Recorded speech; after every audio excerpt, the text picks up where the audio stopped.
What if we could tell you everything? The entire history of the world. Now, what if we told you we could do it in just 2 hours? We're going to tell the whole story, from the Big Bang to the present day. How the planet prepared for the rise of man. How the Stone Age led to the steam engine. How the first seeds sprouted into cities and civilizations. Everything is connected, and the path leads to you. It took history 13.7 billion years to unfold. We'll show you everything you need to know in the next 2 hours.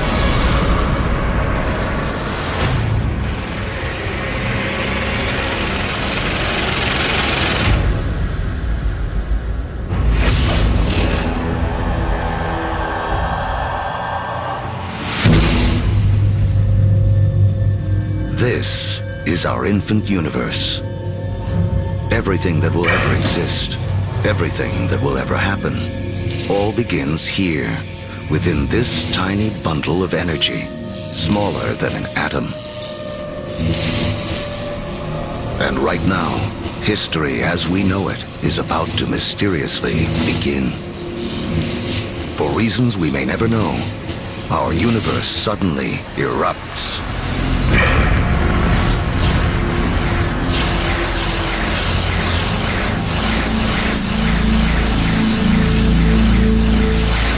In a millionth of a millionth of a millionth of a millionth of a millionth of a millionth of a second, it went from a size smaller than an atom to bigger than a galaxy. Whoosh! What you're seeing is energy, and it's one key to understanding everything that will unfold in the next 2 hours. Within a fraction of a second, the Big Bang creates all the energy that will ever exist. All the energy that will power the stars, that will fuel anything that ever lives. All the energy that you will ever consume dates back to the beginning of time. When you put gas into your car, you're tapping energy that was created during the Big Bang. You're tapping the energy of the universe itself.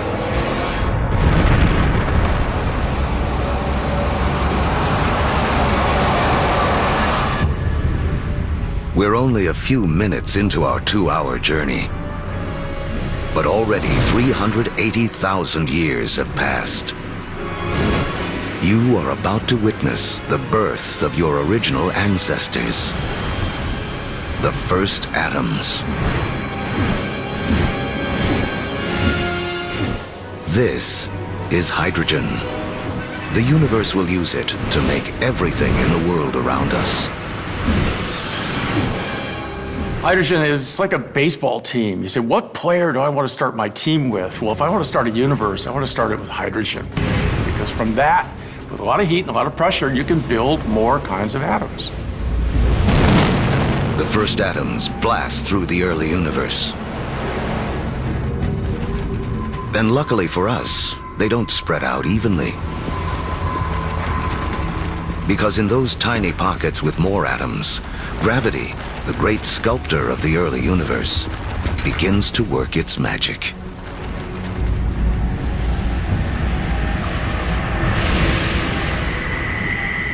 The first galaxies are beginning to form, revealing a timeless secret of the universe.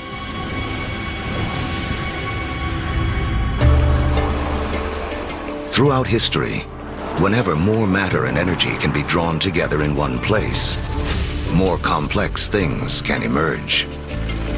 We have all of these urban centers around the planet where so much creativity, so much art, so much science, so much culture came about because of all these opportunities for things to interact with each other. Really, in a sense, where there is stuff, new stuff can develop, and where there isn't anything, nothing much can develop.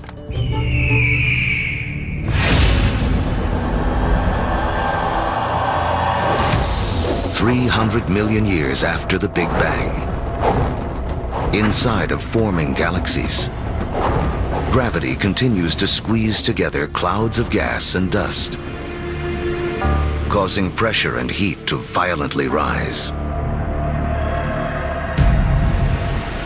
When the temperature reaches 18 million degrees Fahrenheit, hydrogen atoms slam together, creating a new element, helium, and radiating bursts of energy. The first stars are born. Suddenly, there were these new beacons of light shining forth, pouring energy into the universe. Let there be light. But something is missing from this early universe. There are billions of stars, yet not a single planet. To form planets, and eventually people, to take the next leap that would make all of history possible, the universe needs more to work with than just hydrogen and helium.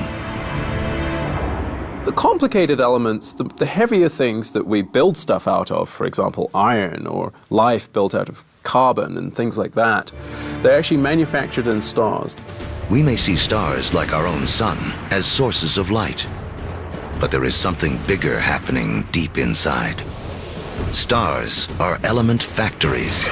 They fuse hydrogen into helium, helium into lithium, forging 25 of the most common elements we'll need to live, including carbon, oxygen, nitrogen, and iron. So, more than 12 billion years ago, stars are already creating the element that will spur the Iron Age, allow for the building of cities, and the creation of some of mankind's most famous monuments. But a look at the Statue of Liberty reveals the next challenge awaiting the early universe. While the statue's frame is iron, her skin requires an element too heavy to be made in stars.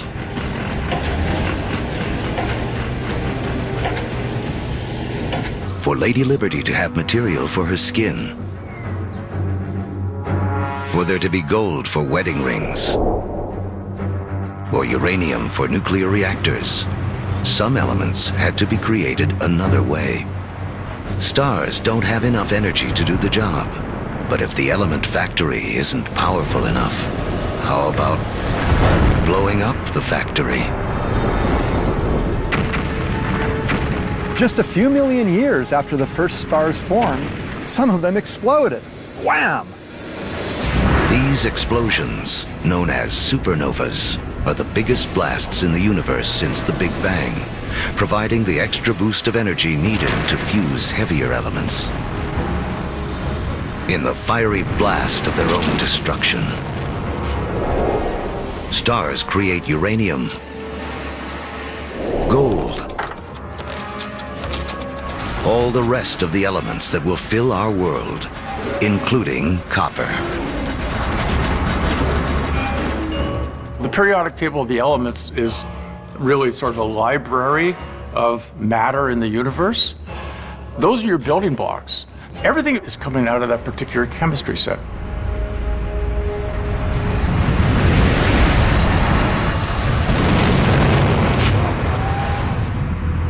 Supernovas are absolutely necessary for us to be here. You know, we have iron in our blood. We have little bits of old supernova, therefore, just floating around through us. We are all stardust. Copper and tin, Bronze Age. Without supernovas, there's no Bronze Age. Go to any supermarket and buy a multivitamin. And go and look in the ingredients. You'll find copper, you'll find zinc, you'll find selenium, you'll find all sorts of elements that can only be made in a supernova. The elements made by stars will become the seeds of life on Earth and the drivers of human history. But the journey has just begun. Before there can be life, the universe has to build us a suitable home. To build a proper house, you have to assemble the right materials all in one place. Now, when planets form, It's the same thing. Just the materials that you have at hand that's going to dictate the kind of house that your planet's going to be. To get enough of the right material in the right place, all at once, takes a very long time. Over the next 8 billion years, more than half of history as we know it, the element factories continue their work. Stars explode and are reborn. Each generation with more heavy elements than the last. Until 4.6 billion years ago. Finally, there are enough materials gathered for the next step on the path to us.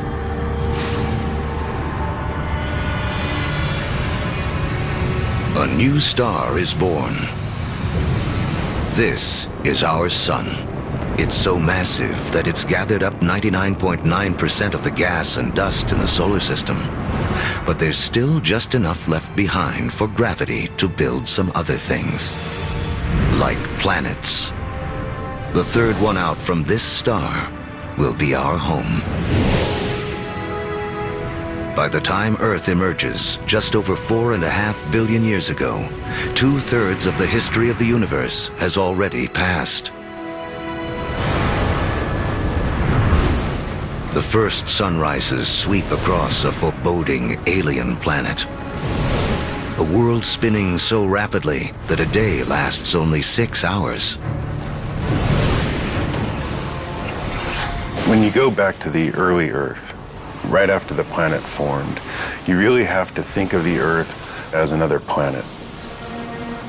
The sun would have looked out over a hellacious scene of just molten lava.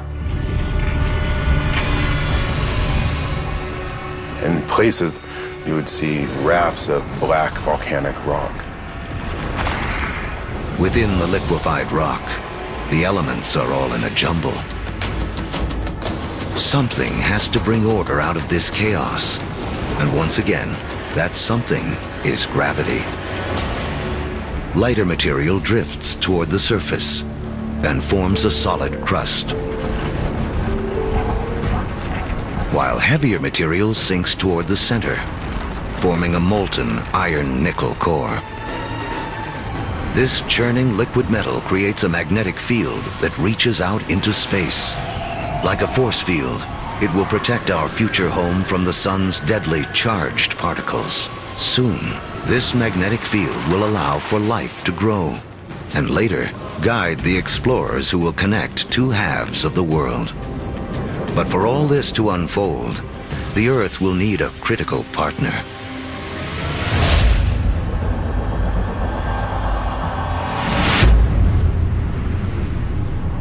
Four and a half billion years ago, an object the size of Mars smashes into the planet at 25,000 miles per hour.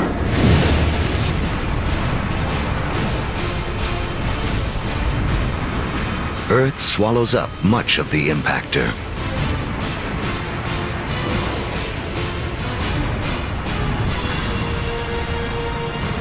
But a spray of molten debris is whipped off into space. Within as little as a year, gravity gathers this debris into a secondary sphere in orbit around the Earth, where it has been ever since. The formation of the moon was an incredibly important event in Earth's history. And in fact, its creation over 4 billion years ago is really important to the Earth's climate today. The moon keeps Earth steady. Its gravitational pull prevents the planet from wobbling, saving us from wild climate swings. And the collision that formed the moon leaves Earth tilted on its axis, giving the planet a key ingredient to life: seasons. Having seasons is very, very important for the evolution of life on the Earth. And having some stability in the tilt of those axes, that's very, very important also for maintaining life on the Earth. The moon's gravity also begins to slow Earth's rotation, which will eventually lengthen our days from 6 hours to 24.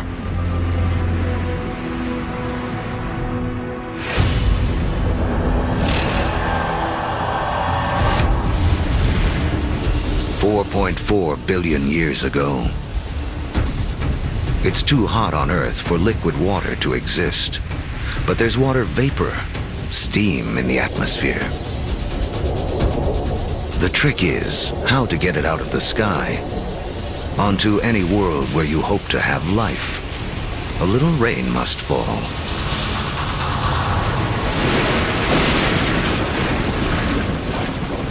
For millions of years, as the planet cools, rain pours down, forming puddles, lakes, and eventually our oceans.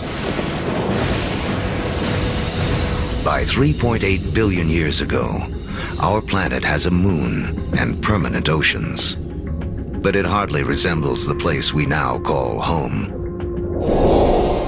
To become the stage for all of human history, Earth needs an oxygen-rich atmosphere, fertile continents for people to discover and develop. Who will create our modern world? There's 1 trillion of them crawling on your skin right now.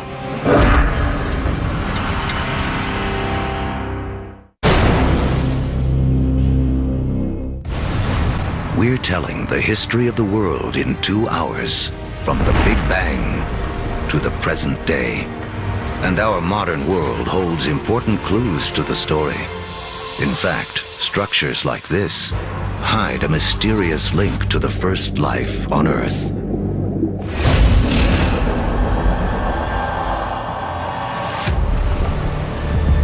$3.8 billion years ago,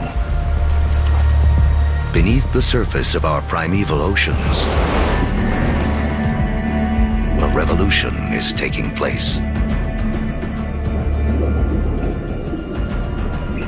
6 simple elements, including hydrogen from the Big Bang, and oxygen, carbon, and nitrogen created by stars, have combined to form the key substances that will make up all life, including us.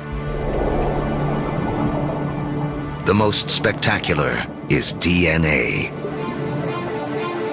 Within its spirals hide the secret codes of life.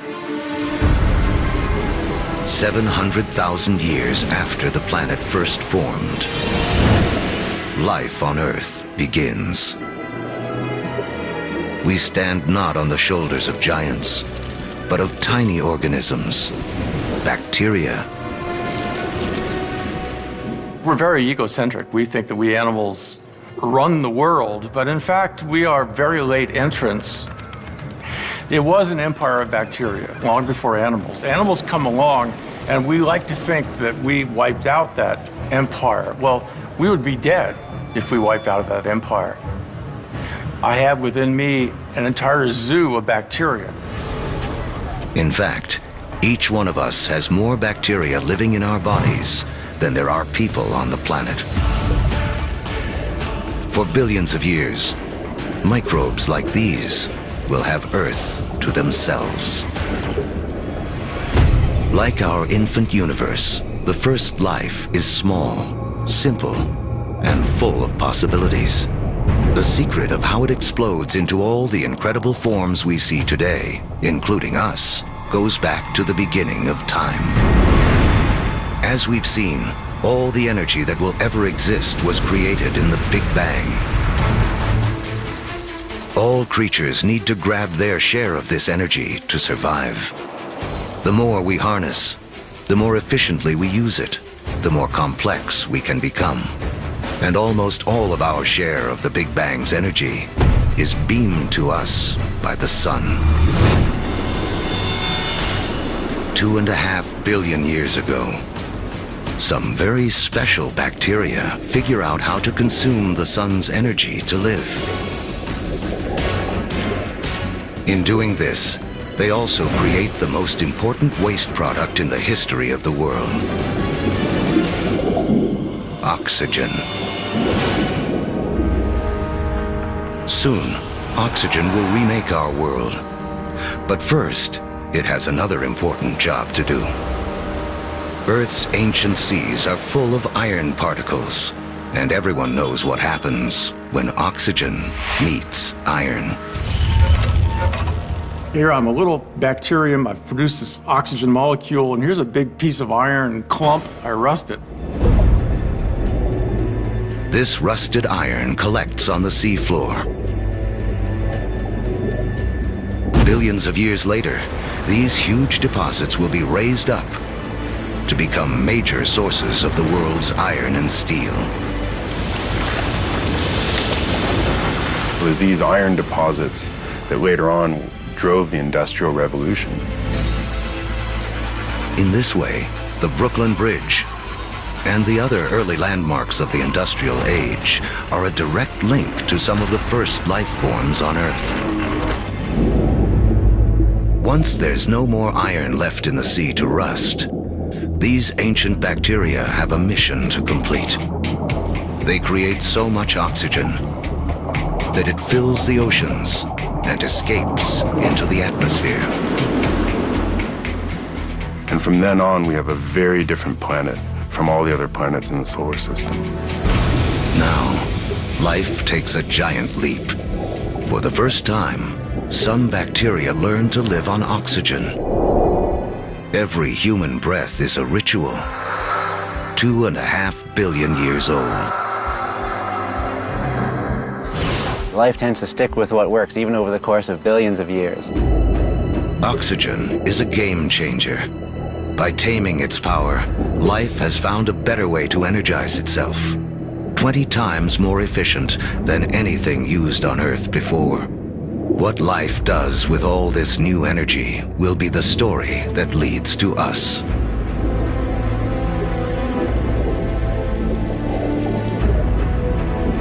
Over the next 2 billion years, life becomes more complex. Skies become blue, and so do the oceans that reflect them. Large, solid continents appear. Earth is beginning to look more like the place we now call home.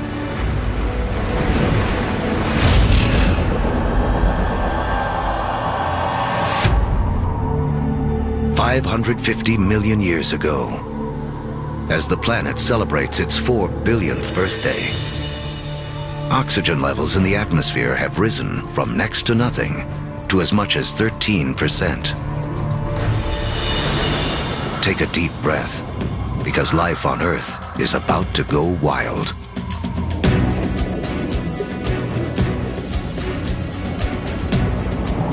This is the Cambrian explosion, biology's version of the Big Bang. Right after you have abundant oxygen, you get size and complexity, and oxygen lets you do that. It's in this breathtaking span of roughly 30 million years that most of the major animal groups evolve. By 500 million years ago, the first bony fish have evolved in the seas. These fish are our direct ancestors. Though they look nothing like us, they evolved the body parts that will make our own bodies possible, including a spine and a mouth with jaws and teeth. We owe a great deal to our fish ancestors. In fact, all vertebrates today really represent modifications of the original fish body plan. For the first 4 billion years of Earth's history, plants and animals have stuck to the seas. But that all begins to change. With oxygen comes an ozone layer, protecting us from dangerous radiation. Plants make the move first.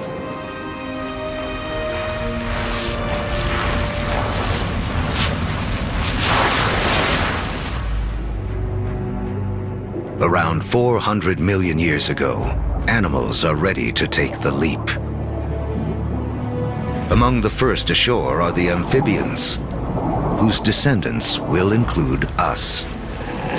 The most amazing thing about animal evolution ever, for me personally, is that moment that first amphibian walks out of the primeval ocean onto land and takes a big gulp of air. Kind of like great-great-great-great-great-great-grandpa coming out of the ocean and seeing this fantastic world. And it's like, hey, I can live here. Look at those trees, look at those bugs, there's food here, I can do this.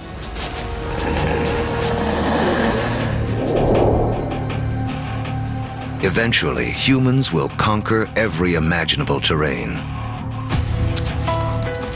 But before we can do that, our ancestors must first cut their final tie to the water. Mating season. Like modern frogs, they have jelly-like eggs that would dry out on land. But some amphibians eventually solve the problem. They evolve a new form of egg, with a shell that keeps the moisture in. This allows us to carry the ocean with us, onto land, and signals the evolution of amphibians into reptiles.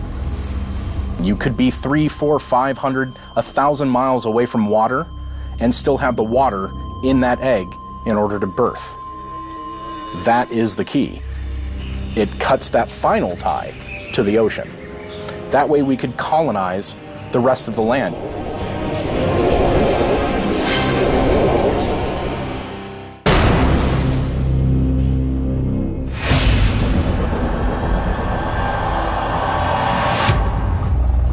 $300 million years ago,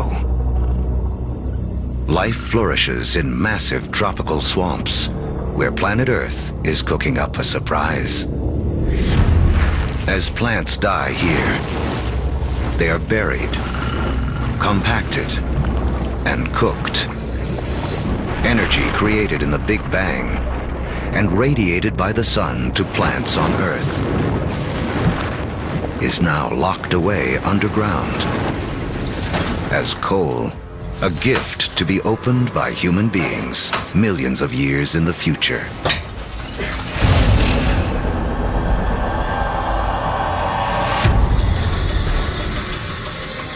$250 million years ago, an apocalypse unfolds. The biggest spike in volcanic activity since the early days of the planet.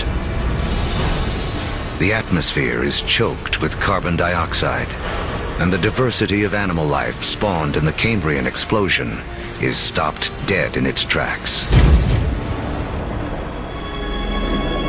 More than 70% of all species on Earth go extinct in the worst mass die-off in history, the Permian extinction. Extinction is a recurring character in the story of planet Earth. 5 times in the last 500 million years, some cataclysm wiped out the dominant species. It's a reshuffling of the deck that allows new creatures to take hold. New creatures like the dinosaurs. Dinosaurs will reign for the next 160 million years. During that time, the first hardwood forests appear. And after more than 4 billion years, the moon's gravity finally settles Earth into a 24-hour day. At the start of the dinosaur era, the continents are clustered together into a single landmass we call Pangaea. But now, they start to break apart.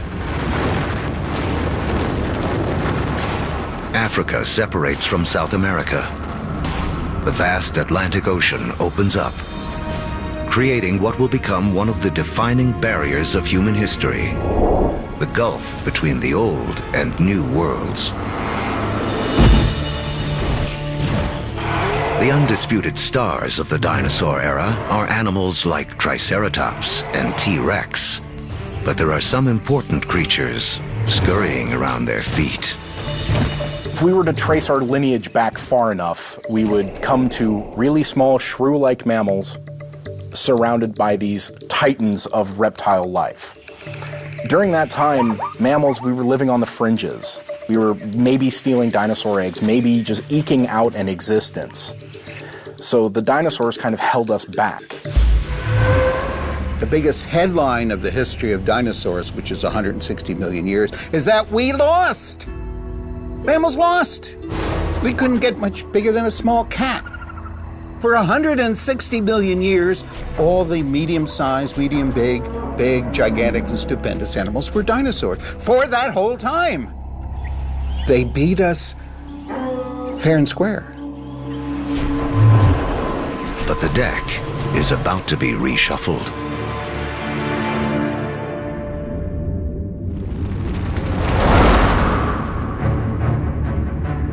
"65 million years ago, a 6-mile-wide object, likely an asteroid, slams into the Earth.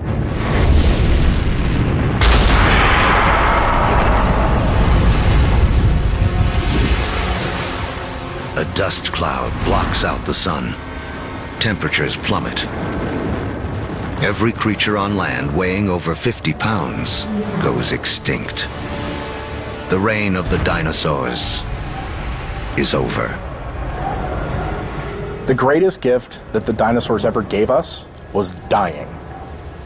When they went extinct, it gave the mammals time to rise. It doesn't take long after the disappearance of the dinosaurs for the first true primates to appear. Like their later versions, including us, these mammals have evolved forward-facing eyes, allowing for accurate depth perception and flexible hands with 5 digits. They have 5 fingers, just like us, which means we can grasp things. If you think about other animals that don't have digits organized the way ours are, their ability to hold things, to manipulate objects, is much more limited. 50 million years ago, our primate ancestors are evolving on a planet that is warming. It's so hot, there are jungles at the poles. As the continents drift, the Americas and Africa have almost fully taken shape. But in northern Africa, modern-day Egypt is submerged beneath an ancient sea. On the floor of that sea live small-shelled creatures called nummulites. Their shells, made of calcium and carbon, pile up on the sea bottom over millions of years, where they form into limestone. Limestone that will be used to build the Great Pyramids. If you look closely at the pyramids today, you can still see evidence that these 4,000-year-old monuments are, in fact, made of 50-million-year-old seashells.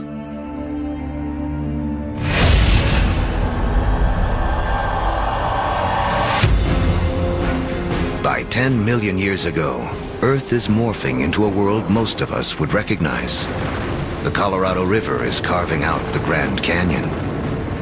Mountain ranges like the Himalayas have arisen. They're so tall, they disrupt weather patterns, setting the stage for a colder planet. The Isthmus of Panama emerges to connect North and South America, cleaving the connection between the Atlantic and the Pacific, disrupting ocean currents and tipping the world even more towards an ice age. With the planet getting colder, our primate ancestors hang on in the tropics. But a new creature is coming in that threatens to destroy them.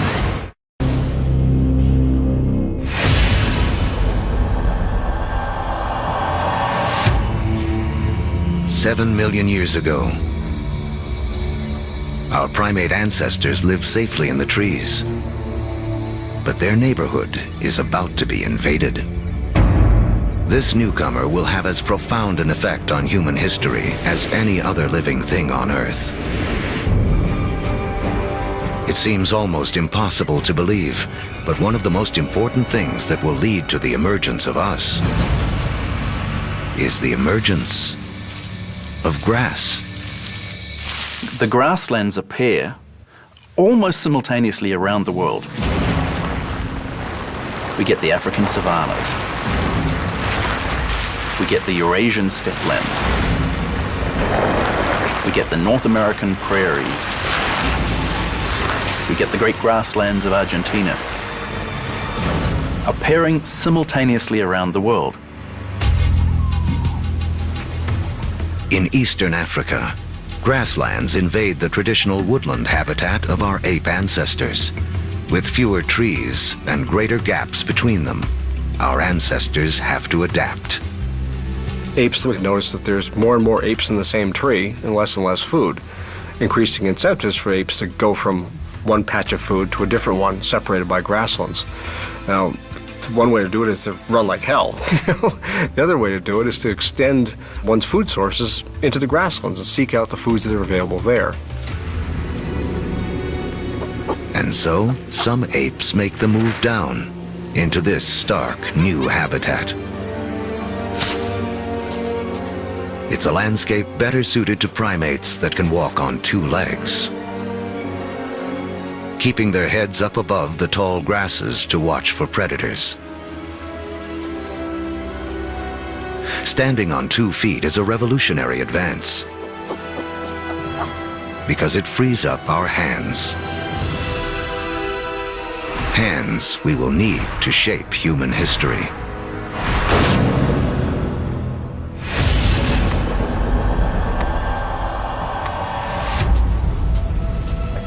$2.6 million years ago,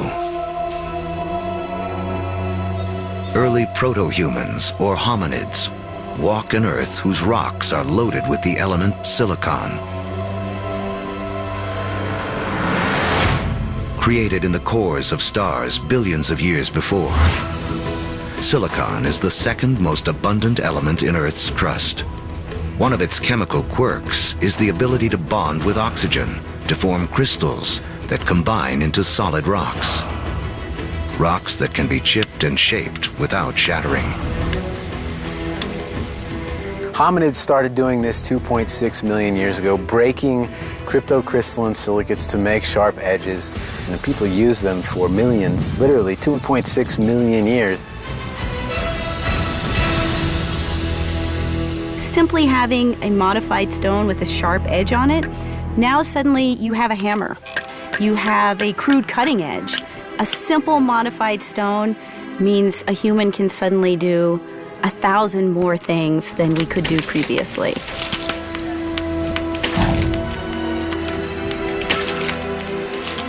That little extra bit of technology enabled our ancestors to persist and eventually turn into us.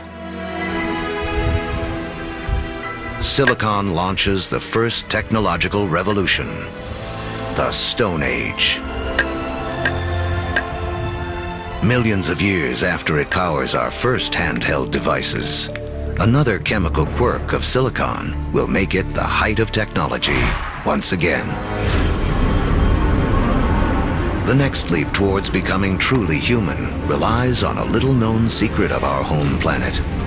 In the known universe, it turns out Earth may have a rare and special power.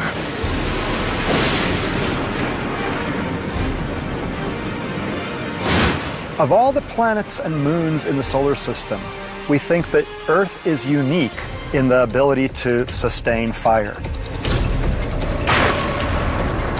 Other planets and moons have lightning and lava.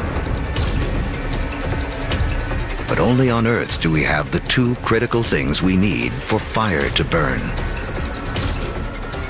A vast fuel supply in the form of plants and trees, and an atmosphere full of oxygen to fan the flames. If fire wasn't a possibility, you'd have nothing like us running around. Homo sapiens, they made a world with fire.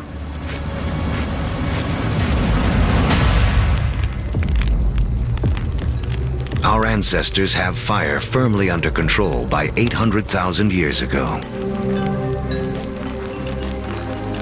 It's a skill that connects us back to the very beginning.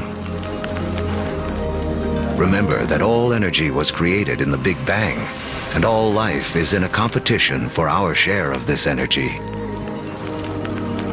Using fire to cook is like having an external stomach to break down foods, releasing more calories, giving us more energy, which in turn allows us to support bigger brains.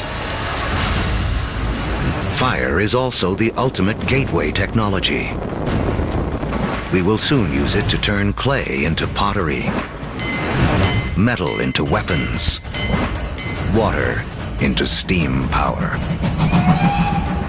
If you don't have fire, you can't have the internal combustion engine. No fire, no metal. No fire, no rubber. It's a technology that opens a world of possibilities for creatures that know how to use it.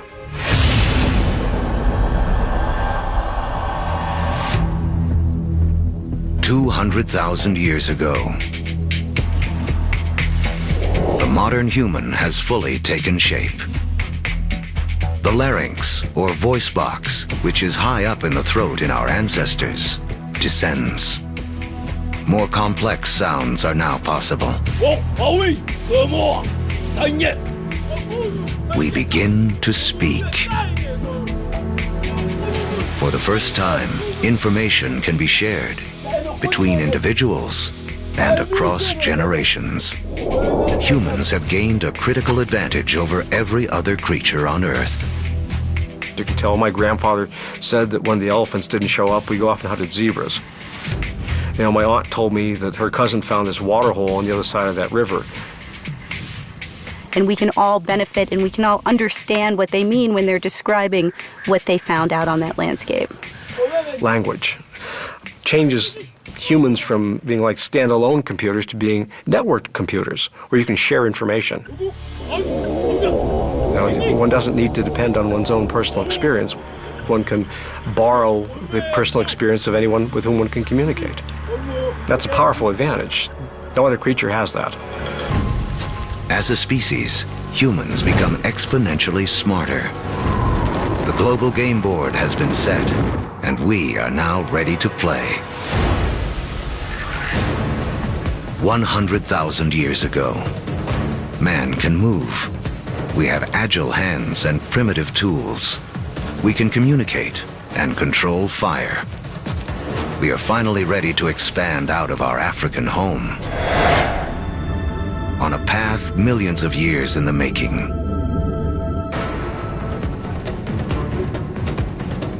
Shifting continents have linked Africa and Eurasia into the largest contiguous landmass on Earth, Afro-Eurasia.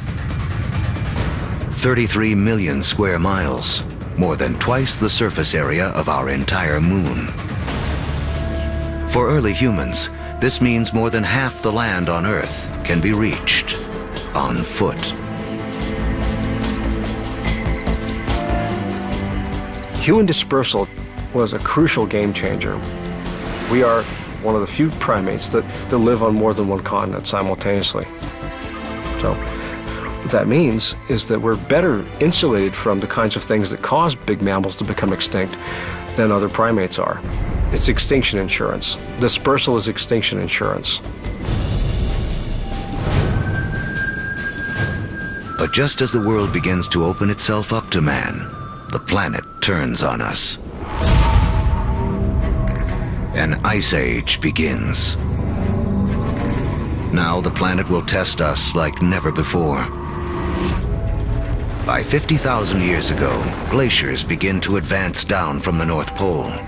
At the same time, humans continue their conquest of the globe, arriving in China and Australia. By 30,000 years ago, Homo sapiens reach Europe for the first time. By 20,000 years ago, with the ice nearing its most extreme, the march of man reaches the frigid tundra of northeast Siberia. Despite the trials of the Ice Age, man endures and develops the last skills we will need to be truly human. The clues lie in these symbols. We have taken an intellectual leap to think beyond the here and now, beyond what is simply needed to survive. We can only start saying we have an organism that is human, that is the same as us, when we start seeing evidence of symbolic thought. It's when we start seeing a picture of a cow that everybody will recognize as the picture of a cow. Because only when we start seeing all of those things can we say that is a human. People or creatures that think like us, that see the world in the same way as us. And from that moment on, human history was marked to be radically different to any other species on this planet. Now, With huge amounts of the planet's water locked up in ice, sea levels plummet by 300 to 400 feet.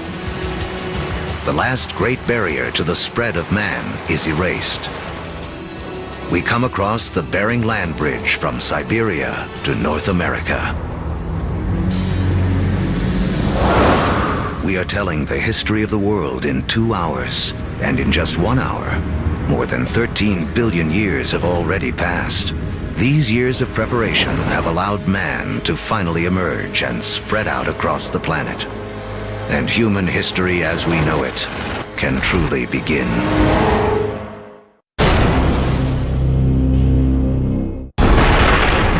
Our history of the world began with the beginning of time, the Big Bang. It has taken us on a journey of nearly 14 billion years. Now, as humans take center stage, it's important to remember just how small a slice of history we actually occupy. To make things simple, imagine compressing 14 billion years of history down to just 14 years. On this scale, the Earth would have existed only for the past 5 years. So that's about 1/3 of the history of the universe. Large, complex creatures would have developed 7 months ago. On this scale, dinosaurs went extinct only about 3 weeks ago. The entire recorded history of humans would span only the last 3 minutes. Modern industrial societies, the Industrial Revolution effectively, 6 seconds ago. What this shows me is that we humans have been around for only a very brief instant in the recorded history of the universe. Mankind has waited billions of years for our brief instant to shine. As the stars and our evolving planet carried out the slow work of organizing the elements in a way that would make human history possible.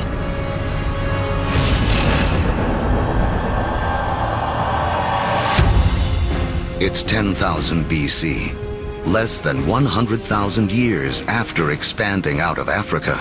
Man has reached South America. Humans have met the adversity of the Ice Age head-on, and rather than die off, we have adapted, become even more intelligent. And now we have colonized the entire globe. From coast to mountaintop. From tundra to desert, humans are there. Our closest living ancestors, chimpanzees, live in the tropics. They only live in the tropics. Humans have managed to colonize the entire globe. Ice Age land bridges allowed man to spread around the world. But now the ice begins to melt, and sea levels rise again. Humans are trapped and separated in 2 vast and unconnected hemispheres. Each pocket of humanity left to make the best of what it has been given. As the glaciers recede, they carve out lakes, rivers, and bays. The map as we know it emerges. In Africa, increased rainfall causes Lake Victoria and Lake Albert to overflow and form Egypt's Nile River. In Eurasia, other rivers emerge. The Tigris and Euphrates in Mesopotamia, modern-day Iraq. The Indus in modern-day Pakistan, and China's Yellow and Yangtze. These river valleys become critically important for how human history will now be played out following the retreat of these ice sheets. These are the river valleys whose waters and fertile soils will allow the first seeds of civilization to be planted. With temperatures warming after the Ice Age, plants and animals are more plentiful, and man can finally choose to stop moving. Permanent settlements begin. Populations grow.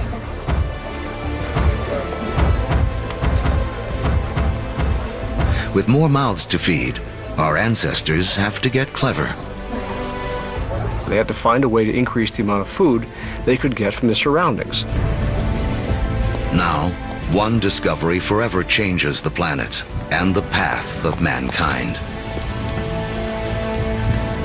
We learn to plant seeds. And the seeds we sow come from the same plants that millions of years earlier spurred our evolution from ape to man. The unheralded hero of human history, grass. A grass seed is tiny, right? It's no food. I can hunt a bison or I can take grass. I'm gonna hunt a bison, right? Ironically, grass seeds become the most important food crops in the world, but they're the things that are ignored by hunter-gatherers for thousands and thousands of years. People don't start using them until they absolutely have to use them. Some of the species of grass that we are most familiar with includes sugarcane. It includes wheat and rye and barley. All of the cereal crops are types of grass. So it's not just that beautiful green lawn that we measure our middle-class success from. It's also the staple crop upon which civilization depends. It is the majority of our calorie intake. Once again, it all goes back to the Big Bang. Central to the story of all life is our competition for that energy created at the beginning of time. Just as oxygen gave us an edge, just as fire allowed us to consume more calories. Switching to farming is an energy revolution. A hunter-gatherer needs 10 square miles of territory to provide himself with enough sustenance, enough energy in the form of plants and meat to survive. A farmer can harvest the sun's energy so efficiently, he can fulfill his needs using only 1/10 of a square mile of land. In the warming after the last ice age, farming begins to take hold in 6 places around the globe. But by the fortunes of geography, no place in the ancient world has a better concentration of plants and animals that can be domesticated than the Middle East's Fertile Crescent. In the Middle East, we have this remarkable convergence of species that seem to have been susceptible to domestication, both plants and animals. In terms of animals, we're talking about cattle, pigs, sheep, and goats. In terms of plants, 2 varieties of wheat, rye, barley, lentils, figs, all in this very small part of the world. Unlike the Fertile Crescent and the rest of Afro-Eurasia, places like sub-Saharan Africa and the Americas have very few wild species that can be easily domesticated. It's a critical difference. People blessed with the right mix of plants and animals will become more powerful and get a massive head start on the road to the modern world.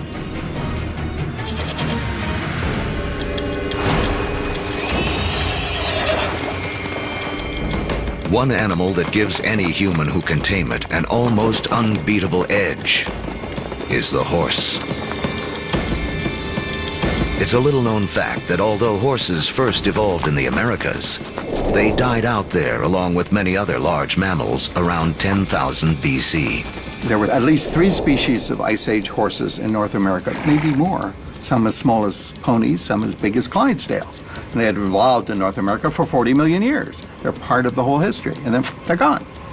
They're gone. These powerful potential allies disappear before they can be used by the first North Americans. Fortunately, before that happened, large numbers of horses escaped back across the Bering Strait land bridge and spread out across the great grasslands, the steppe-lands of Central Eurasia. A narrow escape that had a profound effect on human history. Around 4000 BC, nomadic people in Central Asia learned to tame them for the first time. Domesticated horses will be harnessed across Eurasia, advancing everything from work to warfare. Perhaps no other animal has had a bigger influence on the course of human history. And the circle wouldn't be complete for another 5,000 years when Christopher Columbus would bring horses with him on his second voyage to the Americas. His horses would be the first to set hooves in the Americas since the Great Die-Off over 10,000 years earlier.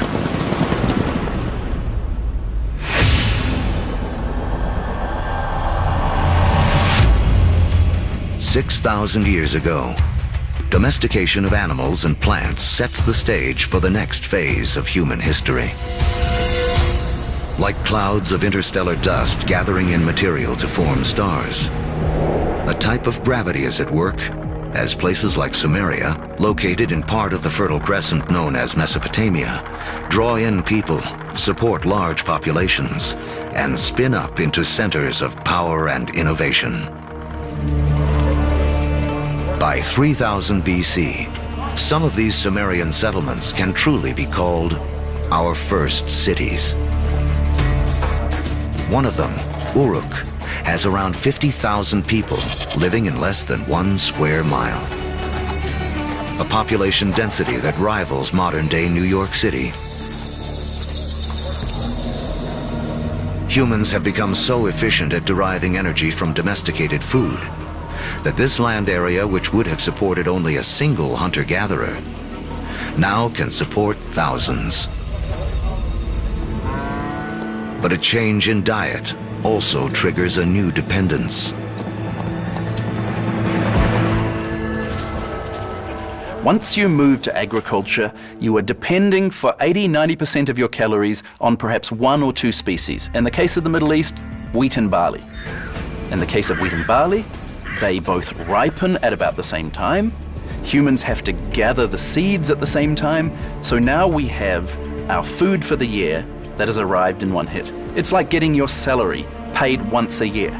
You need to record it, you need to plan, because if inevitably your crop fails, you have famine, and you're not going to have another go for another 12 months.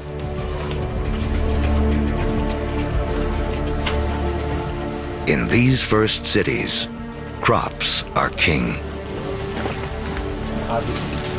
To keep track of them, our ancestors developed the first writing. To protect them, the first armies. And to administer them, the beginnings of politics.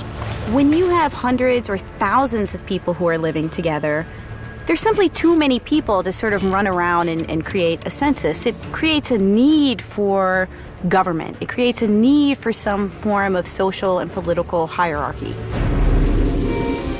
Planting seeds has set man on a new path.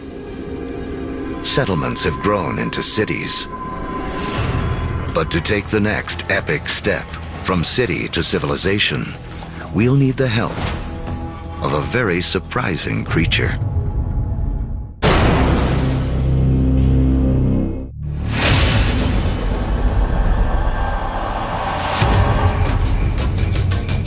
"5,000 years ago, after wandering the earth for more than 100,000 years, mankind has begun to settle down. We cluster near rivers, along the Tigris and Euphrates, the Nile, the Indus, the Yellow and Yangtze. Civilizations are about to take off. But first, they must all master one thing: trade.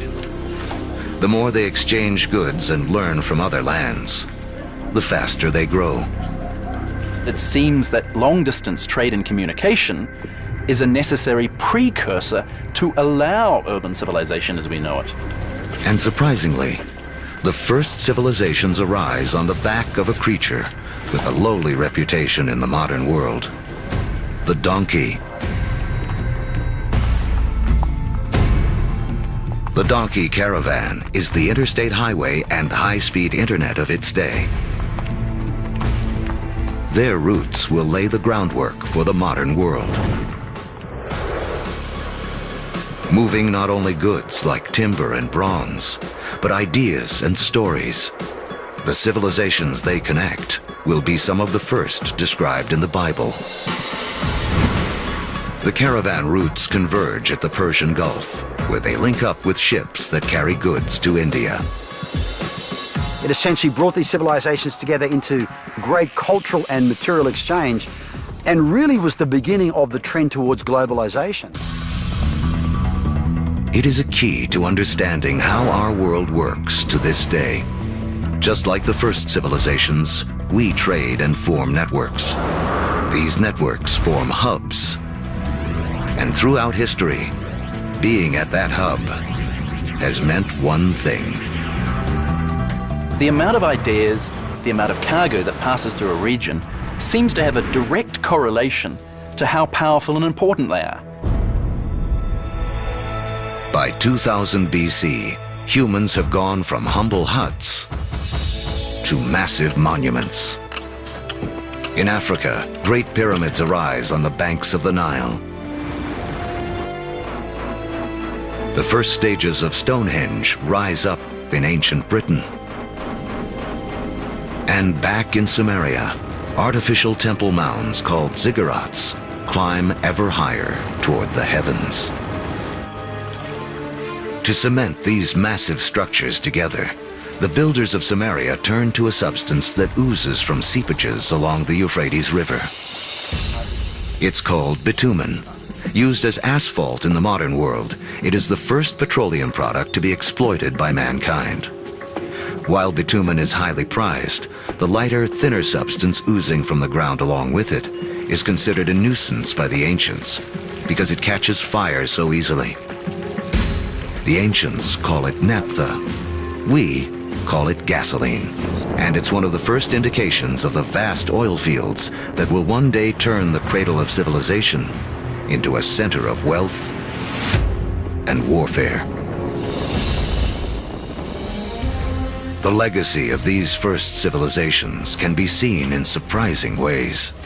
The Sumerian counting system was based on the number 12 rather than 10, which is why we divide our days into two 12-hour blocks, our hours into 60 minutes, and our minutes into 60 seconds.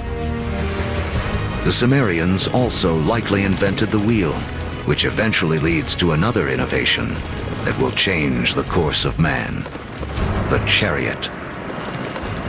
Thus bringing together the Sumerian invention of the wheel, right, with the domestication of the horse that had occurred amongst these nomadic peoples into this really formidable piece of military technology.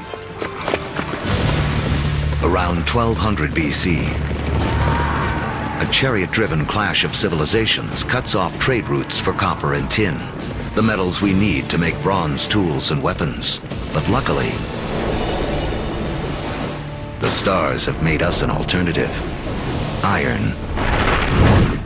Now, metalsmiths make a crucial discovery. By working at higher temperatures, they can release the power of this ancient metal. Easier to sharpen and 700 times more common on Earth than copper. It is a game changer. Humanity enters the Iron Age.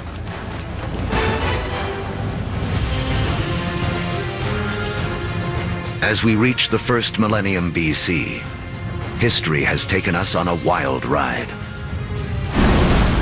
From the initial blast of the Big Bang, to the formation of Earth and its first creatures, and the rise of man.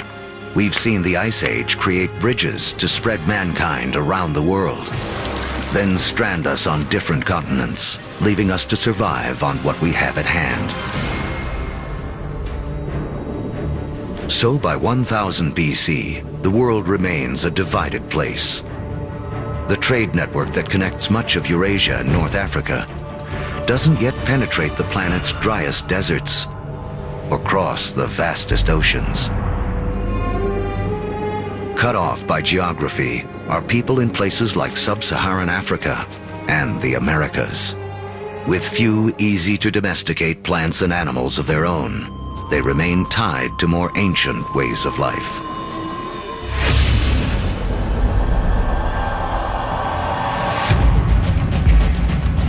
In 600 BC, the cavalry have arrived. Humans ride into battle on horseback for the first time. We've seen that just taming a horse gives man a massive advantage. Now, pairing him with iron weapons makes him nearly unstoppable. These advances in technology, they don't just make a fighting ability possible. They make empires possible. And that is the story of the next several millennia. With new technology and improved logistics, empires spread, uniting massive land areas under a central control. As empires grow, so do new beliefs. One interesting phenomenon we see with the rise of these empires is this idea of monotheism, this idea of a universal God that develops over time, and it's just a phenomenon. Judaism emerges, from which we eventually get Christianity and Islam. Buddhism and Hinduism also arise. The 5 major religions today are all rooted in this remarkable era. Although empires spread, some great powers remain isolated. The rise of the Himalayas 50 million years earlier has left China cut off from trading with the rest of the world. But that is about to change. Around 100 BC, a Chinese emperor sends an envoy to the West in search of alliances. The routes he travels will become the Silk Roads, a massive trade network that connects China across Central Asia to the Roman Empire. China has joined the world. As far as we know, no Chinese trader ever met a Roman, no Roman ever met a Chinese trader, at least during this first period of the Silk Roads. But this vast trade then began to explode. Between about 100 BC and about 200 AD, we have 3 centuries of trade and cultural exchange on a level that has not been seen before in human history. But this new human network also unleashes hidden dangers.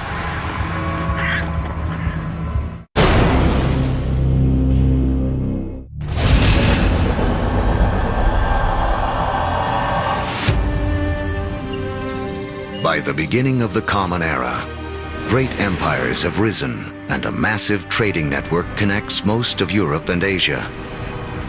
But the trade routes also carry an invisible threat. Disease. Massive epidemics that some blame for taking down both the Roman Empire and China's Han Dynasty.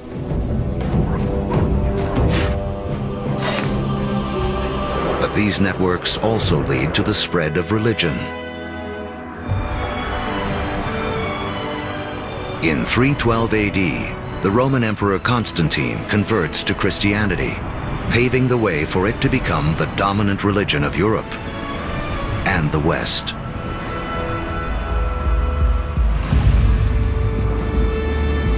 Three centuries later, Islam also emerges. A religion that will, for a time, unify a territory 2.5 times larger than Rome ever was. Arab trade will drive innovation for the next 1,000 years and expand the global network to places it has never gone before. The Arabs are sitting in the middle of Afro-Eurasia. There are Arab traders who are sailing off to China. There are Arab traders who are traveling all the way to the Atlantic Ocean. So they are sitting in the middle of the hub.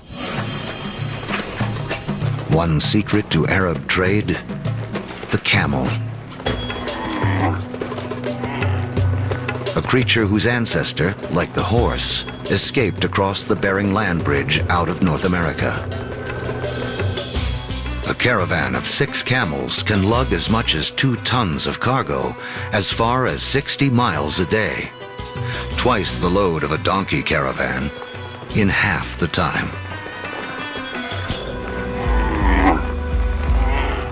For the first time, Camel caravans open up reliable trade routes across the formidable Sahara Desert, leading to the formation of the first states in West Africa. Arabic trade expands, moving salt from the Sahara to Rome, rice from Eastern Asia to India, the secrets of making paper out of China into Europe, and countless other inventions and ideas around the world. Where does our word for lemon come from? Where does our word for coffee come from? They're all Arabic, because the Arabs brought a huge number of food crops into Europe. Oranges, citrus crops, they come from South China. Yet they don't make it to the West until the Great Age of the Arabs. In Islamic North Africa, one Italian merchant named Leonardo Fibonacci becomes well-schooled in the ways of Arab traders. He picks up on a simple but ingenious counting system that originated in India but is used extensively in the Arab world. His writings will spread this knowledge to Europe and around the globe. With everyone counting the same way, business and trade will explode. And because of Fibonacci, people today still almost universally use the numbers known as Arabic numerals. But there is another idea Arab traders will spread, something even more influential. It originates in China around 800 AD. A Chinese alchemist in search of an elixir for long life instead stumbles upon chemistry that can bring sudden death. He combines carbon and sulfur with saltpeter, a compound made of potassium, nitrogen, and oxygen.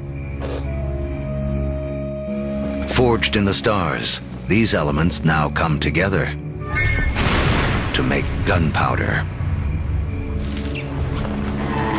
The recipe for gunpowder eventually moves west across the Silk Roads to the Islamic world, where Muslim warriors use it to fire cannonballs at Christian crusaders.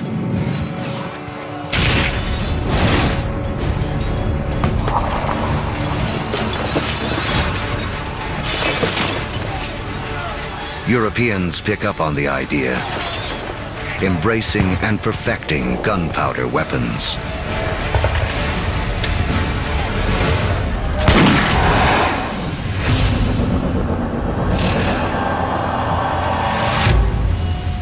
In 1492 AD. There are roughly 400 million people in the world, but it is still divided in two.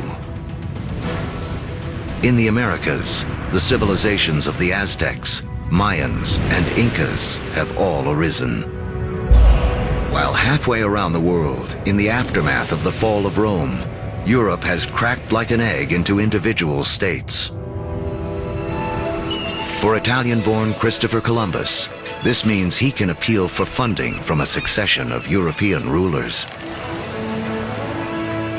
Until he finally convinces the King and Queen of Spain to back his expeditions. It has taken all of Earth's history to make Columbus's journey possible. For tacking into the wind, he uses triangular sails, a technology copied from the Arabs. To guide him, the compass, an invention from China. And guiding the needle, a magnetic field formed with the core of the planet itself.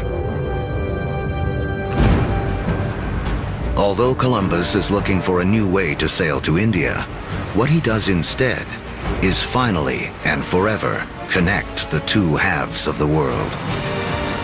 The voyage is not just significant in American history.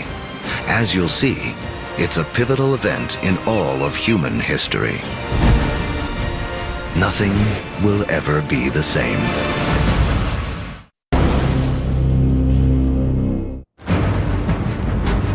The end of the Ice Age marooned large pockets of humanity on separate sides of the globe for over 15,000 years. Now, that's all about to change. The voyage of Christopher Columbus in 1492 is taught as one of the most significant events in American history. In fact, it's one of the most significant events in all of human history. Prior to that voyage, the great world zones had existed largely in isolation. By crossing the Atlantic, Columbus opens up the vast American world zone, these two enormous continents of North and South America, with the millions of people that are living there, the resources that are available. And for the first time, people living in Eurasia become aware of this other part of the world. Until the voyage of Columbus, these people may as well have been living on different planets, so isolated were they. A trade network that started with the first civilizations, connected Europe, Asia, and Africa, now reaches across the Atlantic. In this vast new global network, new hubs will form. And once again, power will shift. For most of the last 2,000 years, Europe hasn't been that important. Then we get the age of Columbus, and what do you know? This is exactly the time where we see the rise of the West. This is when the West starts taking over, when it gets itself smack bang in the middle of the biggest exchange network the world has ever seen. Now, foods that had been isolated on disconnected continents begin to move around the world. Maize from the Americas shows up in Egypt and China. Potatoes from the Andes prove perfectly suited to the soils of Ireland and Russia. The old Fertile Crescent grains, like wheat, begin to feed the Americas. New foods mean more calories, more energy. Within 3 centuries of Columbus's voyage, the population of the world will more than double to 900 million. But the unequal hands dealt to the 2 hemispheres now play out in a deadly climax. European conquistadors, inheritors of the agriculture and animals of the Fertile Crescent, and the trade spread along the vast networks of the Old World, come bearing guns, riding horses, and carrying infectious diseases. The result, slaughter. In the years following Columbus's first voyage, 95% of the native population in the Americas will die from European guns and germs.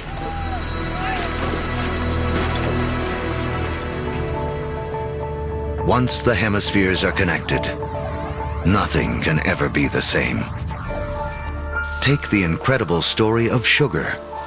Chemically, it's the only source of fuel for our brains, a substance we are programmed to crave. Raw sugar comes mostly from sugar cane. Once again, a grass will play a central role in the story of mankind. First cultivated more than 6,000 years ago in Asia, Europeans discovered sugar in the Middle East during the Crusades and carried it home. Europe was hooked. But there's virtually nowhere in Europe where sugar can grow. Then we have Christopher Columbus and the discovery of the New World. And the Spanish conquistadors, yes, they initially are very interested in the gold and the silver, but really, they just want to make it rich. They don't care how they're going to make it rich. And once the gold and the silver has been looted, the next step is to open sugar plantations. The Spanish themselves don't want to work in the sugar plantations. They start looking around for a new labor force. And over on the other side of the Atlantic, there is a place where they can buy slaves.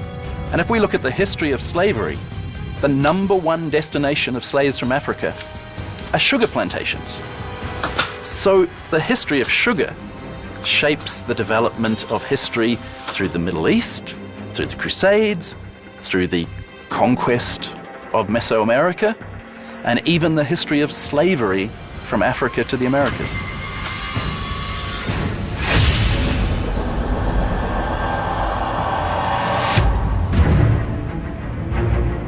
In the year 1700, mankind has hit a wall. Most humans continue to live simple lives, more like our ancient ancestors than our own. When you think back to the world in 1700, most people were farmers, most people practiced small-scale subsistence agriculture, most manufacturing was done in workshops. In 1700, it takes over a year for cargo and information to circle the planet. longer than it would take us today to get to Mars. What's holding us back is how we power our lives. In Egypt of 2000 BC, 90% of all work was done by human muscle, with animals kicking in the rest. By 1700 in Europe, the majority of work, 70%, is still driven by human muscle. Muscle power alone can't clear the path to the modern age. But there's a breakthrough hidden deep within the Earth.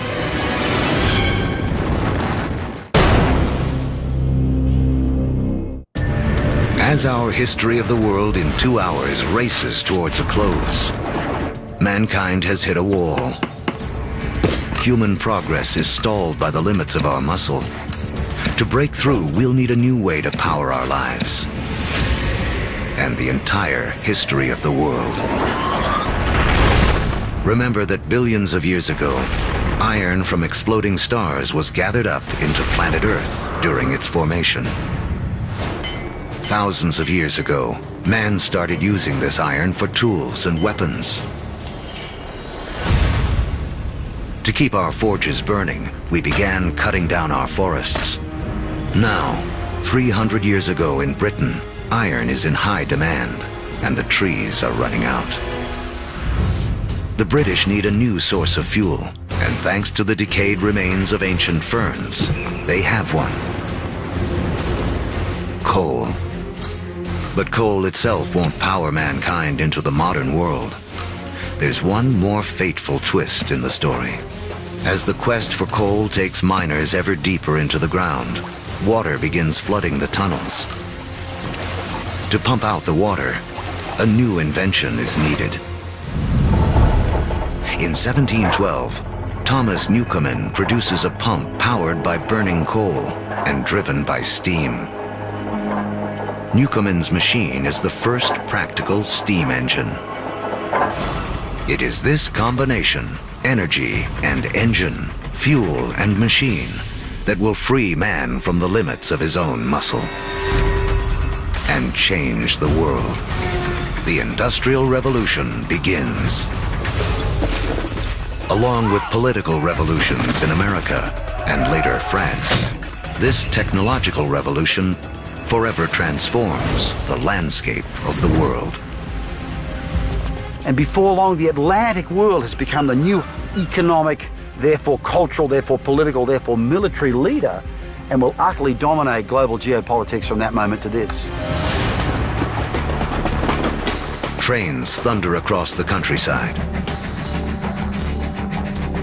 By the 1870s, the internal combustion engine has arrived, and the Germans invent its killer app, the automobile. Oil, the substance which the ancients considered too flammable to be of any use, becomes the most important commodity on the planet, fueling even more innovation. The telegraph and telephone move messages at lightning speed.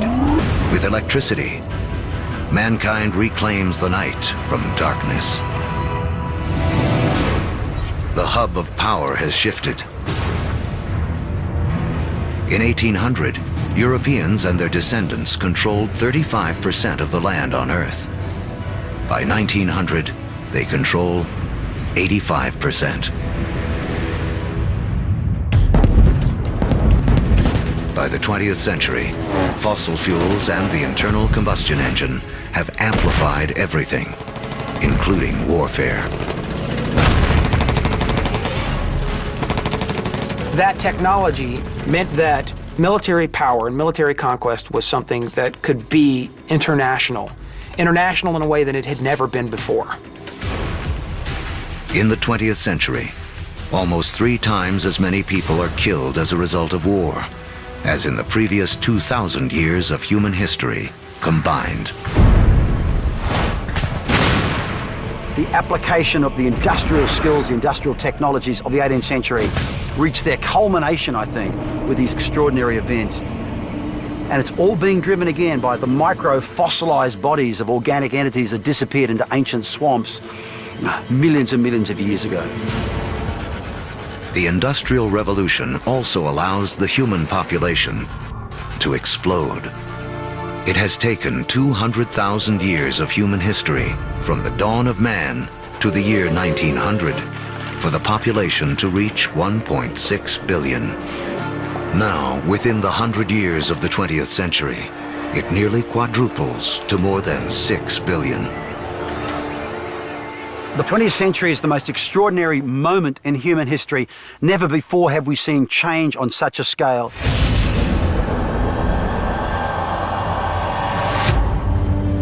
Today, humans number close to 7 billion. We are the dominant players on the planet. We have learned to harness 50,000 times more energy than our ancestors just 10,000 years ago. This energy drives our fast-paced lives and a literal World Wide Web, a network that, as we have seen, has been in the making for as long as humans have walked the Earth.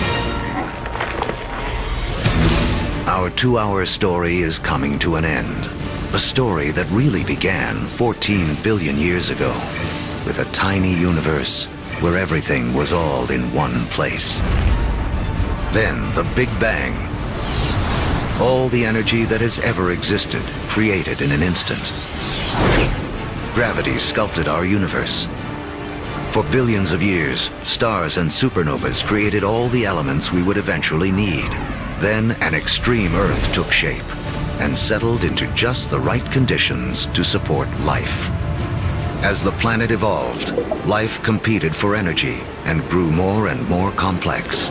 Eventually, the conditions were right for our species to rise. We mastered stone and fire. When the Ice Age came, we spread around the planet.